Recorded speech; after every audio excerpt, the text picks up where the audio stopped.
It's really important that parliamentarians work together on the climate crisis, tackling it, reducing emissions and adapting to climate change. My name is Eugenie Sage. I'm a Green List MP and I'm Chair of the Environment Select Committee. One of the key challenges facing New Zealand in relation to climate change is our agricultural emissions. 48% of our greenhouse emissions are from agriculture. We produce dairy products for the world, we produce lamb, meat products for the world and wool as well. One other key challenge is the response to rising seas. We've got a lot of coastal communities that will be affected by sea level rise and more intense storm events.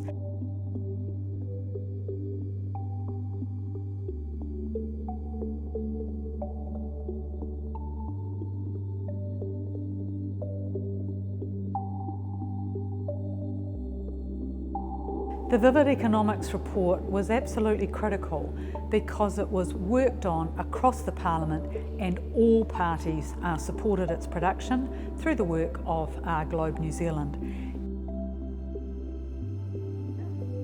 I'm Scott Simpson. I'm a member of the New Zealand Parliament representing the very beautiful Coromandel electorate, some of you may know it. I had the great privilege of working with a group of parliamentarians during 2016 and through into 2017 to form what was quite an historic achievement for the New Zealand Parliament, and that was working with a group called Globe, and they were representatives of every party that was in the New Zealand Parliament, and we had a common shared view that having signed up to the Paris Accord and then ratified it, we had better start thinking about how we were actually going to achieve the commitments that we had made as a nation and as a parliament.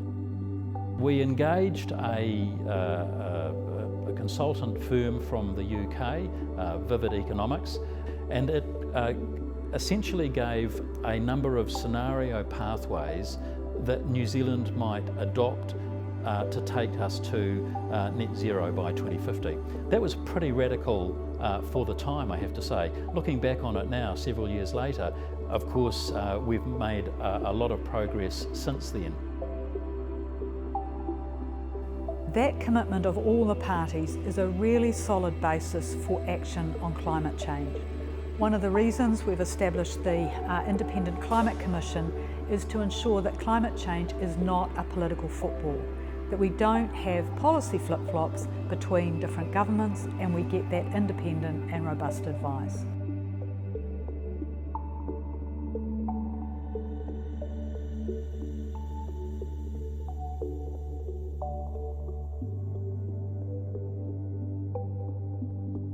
The Vivid report and that Globe cross-party grouping was, I think, pivotal to getting us to where we are today. My party sits in opposition in the current New Zealand Parliament, but we voted in favour of the current government's zero carbon legislation. The direction of travel is now set. That gives certainty to business, families, local government, individuals about the direction of travel. I think that's a good thing.